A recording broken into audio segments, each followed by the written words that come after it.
asimilar con calma todos y cada uno de los contenidos planteados en cada programa. Recuerden también tener una buena comunicación con sus familiares y con las personas con quienes tienen contacto, pues así podrán reforzar el trabajo colaborativo. A propósito de la convivencia, ahora que han estado en casa, ¿han participado en juegos de mesa en los que sea necesario lanzar dados? Por ejemplo, serpientes y escaleras, Bagamon, Yahtzee, el juego de la oca o parchís. Hay muchos. A mí me encantan los juegos de mesa. Lanzar dados es muy emocionante, sobre todo cuando me salen los números que quiero. Claro, no siempre me pasa, pero cuando sucede me da mucha felicidad.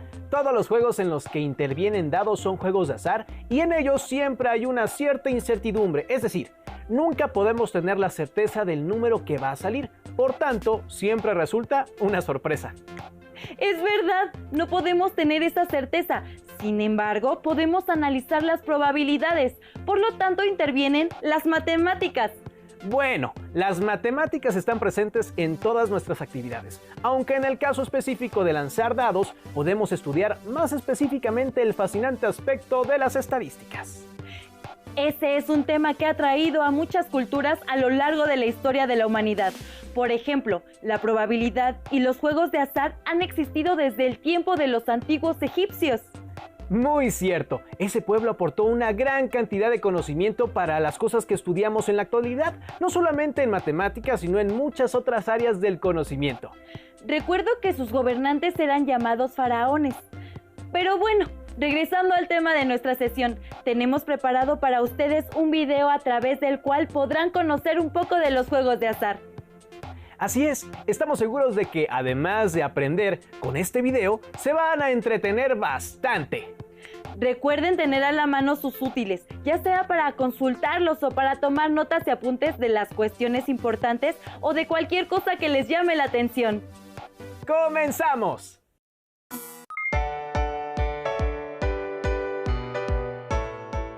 Hola, Mateo, ¿qué haces? Vine a comprar el dado que nos pidieron para matemáticas. ¡Cierto! Mañana vamos a estudiar los juegos de azar.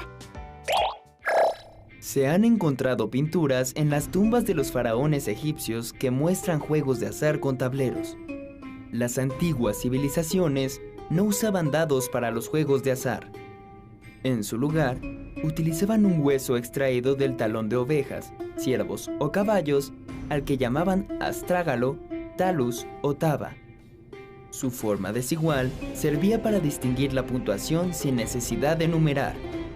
En la antigua Grecia, los juegos que usaban estos huesos se llamaban taba o tabas. El nombre del hueso astrágalo se debe a que el célebre escultor griego Policleto realizó una de sus obras más renombradas en honor a la Astrogolisonta, es decir, la jugadora de tabas. Con el tiempo, los astrágalos se fueron puliendo para que cada lado tuviera una misma forma. Se escribía en cada una de sus caras un valor, normalmente perforándolo. Así, durante la época de los romanos, surgieron los primeros dados. A partir de entonces, los juegos con dados fueron muy practicados en Europa, desde los tiempos del Imperio Romano hasta el Renacimiento. Uno de los juegos más populares se llamaba hazard, una palabra que en inglés y francés significa riesgo, y que fue introducida en Europa con la Tercera Cruzada. En la sociedad francesa de 1650, el grado de sofisticación de los juegos de dados era tan grande que los jugadores tenían dificultades para calcular la probabilidad de ganar. Fue entonces que un apasionado jugador, el caballero de Mer, le pidió ayuda al filósofo y matemático Blaise Pascal. Pascal sostuvo discusiones sobre el tema de la probabilidad con algunos de los más célebres matemáticos de la época, como lo fue Pierre de Fermat. A partir de esta correspondencia, Christian Huygens se propuso determinar la probabilidad de ganar en un juego, abordando el problema con un método más científico. Como producto de sus investigaciones, en 1657 publicó el primer libro sobre probabilidad. Dada la popularidad de los juegos de azar en toda Europa durante el siglo XVIII, la probabilidad tuvo un gran desarrollo. Grandes matemáticos como Bernoulli, Gauss y Laplace dedicaron libros acerca de este tema. Pero no creas que la probabilidad se aplicó únicamente a los juegos de azar. También ayudó a explicar diversos fenómenos científicos.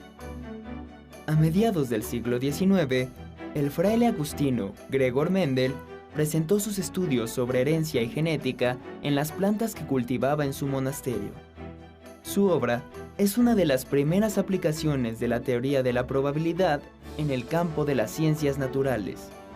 A principios del siglo XX, el matemático ruso Andrei Kolmogorov le dio la forma axiomática definitiva a la teoría de la probabilidad, estableciendo así las bases de la moderna teoría clásica de las probabilidades. El físico alemán Albert Einstein decía: Dios no juega a los dados con el universo, en referencia a la mecánica cuántica, la teoría física más exitosa.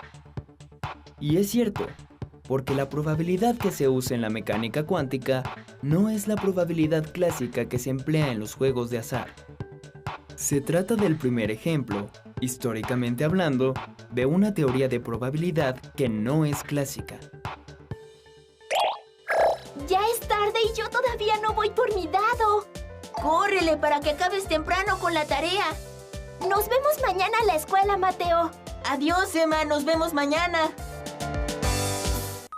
No cabe duda de que los juegos de azar reflejan un aspecto importante de nuestra civilización, y es que hay uno para cada tipo de personalidad, y además de entretenernos, podemos estudiarlos desde un punto de vista científico, como ya lo vimos. Existen diferentes juegos de azar, no solo los juegos con dados. Por ejemplo, hay algunos muy complejos como la lotería y otros muy sencillos como lanzar un volado. Claro, ¿quién no ha ganado una apuesta mediante un volado? Pero, ¿por qué gana una persona? ¿Hay alguien que sea mejor que los demás en los volados? ¿Ganar en un volado es una cuestión de práctica? Pues en realidad los podemos practicar muchas veces y para ganar no se trata de ser mejores, sino de comprender mejor el concepto de frecuencia. Exactamente. ¿Qué les parece si ahora vemos una cápsula sobre este y otros juegos de azar? Pongan mucha atención y después del video seguimos platicando. ¡Adelante! Águila o Sol. Sol. Cayó Águila, te voy ganando 3 de 5. Quisiera saber cómo es que me ganas. Pues no hay una manera precisa ni completamente segura, pero podemos darnos cuenta si calculamos la probabilidad de los volados. A ver. Va. Águila o Sol. El azar se encuentra en aquellos sucesos que no son predecibles.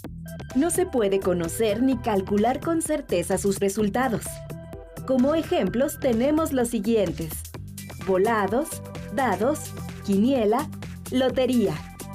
El azar no nos permite decir lo que ocurrirá, pero sí tener una idea de todas las posibles respuestas que puede haber ante un suceso. A pesar de que el jugador tenga experiencia en determinado juego, no por eso tiene garantizado ganar. Sin embargo, los matemáticos, en su intento por predecir el azar, desarrollaron y conceptualizaron lo que hoy conocemos como probabilidad. La probabilidad es un cálculo matemático que nos permite conocer la posibilidad de que suceda o no suceda algo en una situación de azar y se representa como fracción, número decimal o tanto por ciento. Si la probabilidad se acerca a 100%, quiere decir que es muy probable que ocurra el suceso. Y si se acerca al 0%, quiere decir que casi es improbable que suceda. Sin embargo, recordemos que todo puede pasar. No se garantiza ningún resultado. Hagamos un ejercicio para comprobar lo mencionado. Si lanzamos una moneda al aire, ¿qué probabilidad hay de obtener sol o águila? El proceso para conocer la probabilidad es el siguiente. ¿Cuántas opciones de posibles resultados tenemos? Correcto, 2, sol y águila. ¿Qué posibilidad hay de que caiga sol o águila? Correcto, una de cada opción. Por tanto, para cada caso existe una posibilidad de 1 sobre 2. Ahora convertimos esa misma probabilidad en decimal. dividiendo el numerador entre el denominador. El resultado es 5 décimos, o bien 50 centésimos. Convertimos esta misma probabilidad en porcentaje recorriendo nuestro punto decimal 2 lugares a la derecha. Y tenemos que existe un 50% de probabilidad de obtener tanto sol como águila. ¡Es tu turno! Lancemos un dado. ¿Qué probabilidad hay de obtener el número 5? Calculemos. ¿Cuántas opciones de posibles resultados tenemos? Correcto, 6. ¿Qué posibilidad hay de que caiga el número 5? Correcto, una opción. Por tanto, para cada caso, existe una posibilidad de un sexto. Ahora convertimos esa misma probabilidad en decimal. Dividimos el numerador entre el denominador y el resultado que obtenemos es 166 milésimos. Convertimos esta misma probabilidad en porcentaje recorriendo nuestro punto decimal 2 lugares a la derecha. Así, tenemos que existe 16.6% de probabilidad de obtener 5 al lanzar un dado. En otras palabras, al tirar un dado, se tendrían menos probabilidades de ganar en comparación con los volados, pues aquí se tiene una entre 6 posibilidades o 16.6%, mientras que en los volados es del 50%. Y si la pregunta fuera, ¿qué probabilidad hay de obtener un número diferente a 5? ¿Apostarías? Por supuesto, pues el porcentaje de probabilidad aumentaría, rebasando el 50%. ¿Cómo calcularías la probabilidad de que caiga un número distinto de 5? 4 de 5. ¿Quieres la revancha? Sí, pero ahora juguemos con el dado. De acuerdo. Entonces, de acuerdo con lo que vimos en el video, ¿ninguna persona es mejor que otra en los juegos de azar? Así es. ¡Qué bueno que pudimos comprender mejor cómo funciona esta dinámica! Sin embargo, podemos saber qué tanta oportunidad tenemos de ganar o de perder. ¿Cómo? Pues calculando las probabilidades frecuenciales de un evento. ¡Ah! ¡Eso me interesa! ¿Quieres saber cómo podemos calcular dichas probabilidades? ¡Claro que sí! Y ustedes, bueno, veamos el siguiente video con mucha atención. La clase sobre probabilidad fue muy interesante. Nunca pensé que las matemáticas sirvieran para estudiar los juegos de azar, y menos que con ella pudiéramos calcular los resultados de esos juegos, mediante la probabilidad frecuencial. Pero, ¿cómo podemos obtener la probabilidad frecuencial? La probabilidad frecuencial es la frecuencia relativa que se espera que tenga un evento cuando se llevan a cabo una gran cantidad de ensayos. Mientras más veces se repita el experimento, su frecuencia relativa se aproximará más al valor de su probabilidad. La probabilidad frecuencial se basa en las veces que ocurre un evento. Es decir, la probabilidad frecuencial del evento se aproxima a su frecuencia relativa, la cual se obtiene al dividir los resultados favorables entre el número de veces en las que se realizó el experimento. Este resultado puede expresarse en fracción o decimal. Se puede decir que la probabilidad frecuencial es la comparación entre las veces que un resultado es favorable y las veces que se llevan a cabo los ensayos. El valor máximo de la frecuencia relativa es 1. En un volado, ¿cuál es la probabilidad frecuencial de obtener águila o sol? La fórmula de la probabilidad clásica permite calcularla antes de efectuar el volado. En este caso, se tiene que la probabilidad de obtener águila o sol es 1/2 o bien 5 décimos, pues son dos resultados que se pueden obtener cada vez que se lanza la moneda. Ahora bien, la probabilidad frecuencial consiste en hacer el experimento una gran cantidad de veces y registrar el resultado de lo que observamos en cada ocasión. Veamos el siguiente ejemplo. Se lanzó una moneda 10 veces, de las cuales cayó águila en 6 ocasiones y en 4 cayó sol.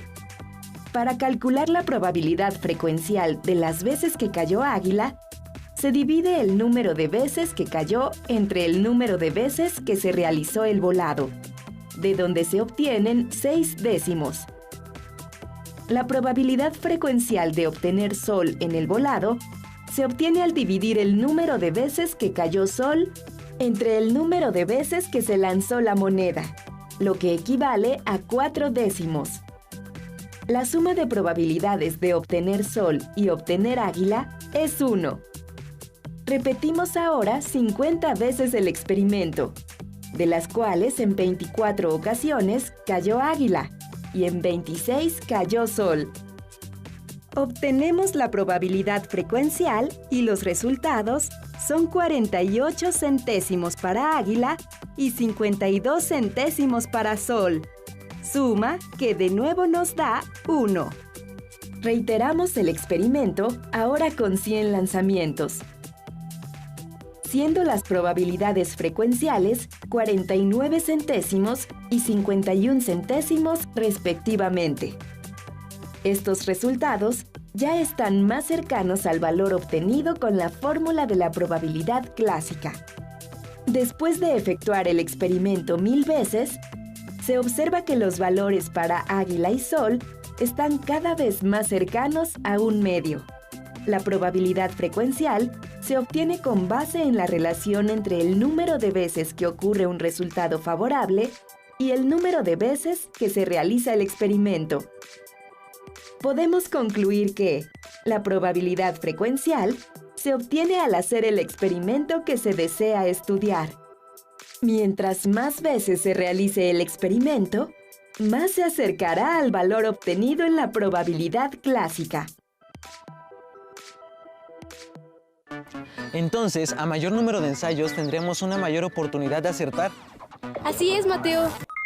Entonces, la única manera de obtener la probabilidad frecuencial es repetir varias veces el experimento del evento que deseamos calcular. Así es. Ustedes en casa, ¿qué tipo de experimentos aleatorios pueden hacer? Los y las invitamos a que realicen uno de estos experimentos con lanzamientos de dados. Y también a que realicen el mismo ejercicio que se presentó en el tercer video, pero considerando cada lado del dado. Luego, a que busquen la manera de llevar a cabo otros experimentos aleatorios. Y finalmente, a que los compartan con alguien más, ya sea con alguien de su familia, en casa o con sus amigas y amigos a la larga distancia. Recuerden guardar todo lo que hagan en sus carpetas de experiencias para que cuando regresen a la escuela puedan compartirlo con su maestro o maestra, así como con sus compañeros y compañeras. Será muy divertido que vean los trabajos que cada integrante del grupo haya realizado en estos días. Pues se ha terminado el tiempo del programa. Se me fue de volada. En verdad que me apasionó conocer más sobre este tema. Pues aún hay mucho por aprender, así que los y las esperamos en la próxima sesión. ¡Hasta entonces!